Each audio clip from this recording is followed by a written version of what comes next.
Hola chicos, hoy vamos a ver la literatura precolombina. ¿En qué consiste la literatura precolombina?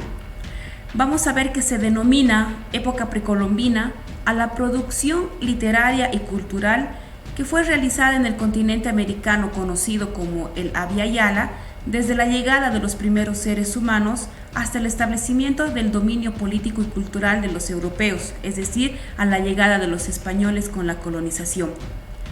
Algunas características de la literatura precolombina es que predominó la literatura oral y esta fue anónima.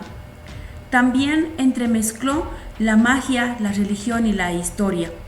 Fueron creados los códices que recogieron las antiguas tradiciones orales. Su lenguaje fue simbólico y religioso, donde prevaleció los mitos y las leyendas, además que expresaron la lucha del hombre entre la vida y la muerte.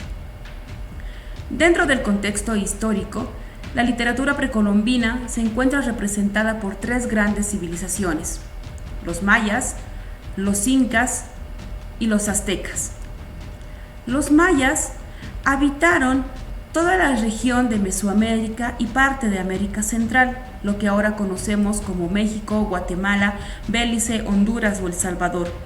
Fueron una cultura politeísta y políglota, es decir, adoraban a varios dioses y tenían varios idiomas. Y su cultura se centró sobre todo en la astronomía, en la astrología, en la cosmología y en la medicina. Los incas, por su lado, habitaron el sur de América y su capital fue el Cusco. También fue una cultura politeísta y sobre todo eran guerreros que establecían alianzas para fortalecer su imperio. Los aztecas predominaron en el Valle de México, vivieron en una monarquía electiva y se dedicaron principalmente a la minería y a la textilería. Veamos en el mapa la ubicación geográfica de estas tres grandes culturas. Dentro del contexto literario, la literatura precolombina fue transmitida de forma oral y usaron también pictogramas. Los encargados de transmitir estos textos o relatos eran los ancianos o sacerdotes. Desarrollaron los tres géneros literarios que conocemos: el lírico, el épico o el narrativo y el dramático.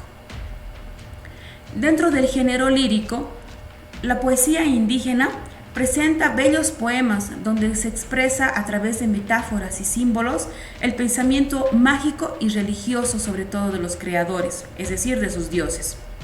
Sus características fue que fue un pueblo dominado por las fuerzas naturales, donde predominaba la magia y la poesía se expresaba de manera ritual.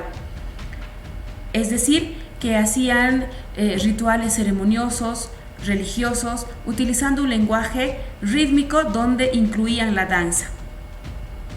Los principales temas hablaban de la fugacidad de la vida, el enigma de la muerte, la vanidad del hombre y la rapidez del goce en la vida. Dentro del género épico, estas viejas historias de los pueblos prehispánicos fueron representados de forma oral, pero también fueron recogidos y redactados en libros de escritura pictográfica, es decir, a través de dibujos, y estos se llamaban códices.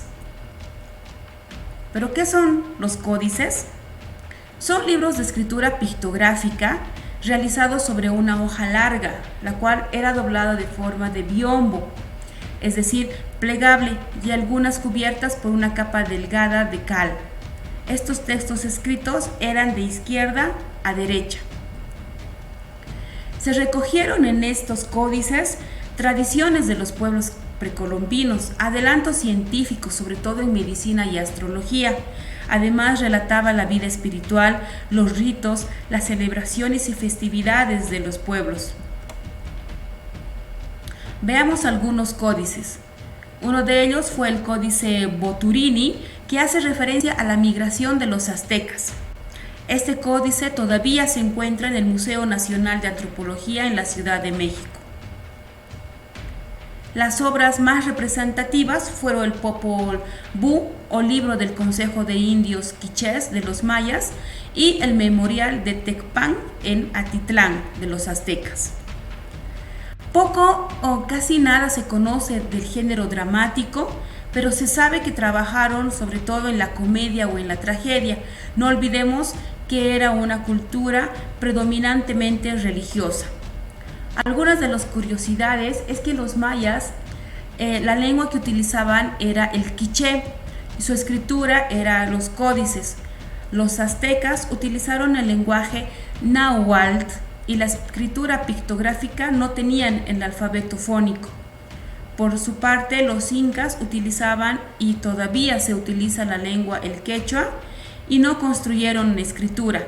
Recordemos que dentro de los incas ellos se comunicaban a través del quipus. Algunas obras predominantes podemos ver que sobre todo fueron de los mayas y de los aztecas. Estos eran dramas hispánicos, además que relataban la vida religiosa y sagrada y de sus dioses. El libro más representativo fue el Popol Vuh, que te invito a leerlo y te lo dejo ahí. Y no olvides darle me gusta y suscribirte a la página para recibir todos los videos. Gracias.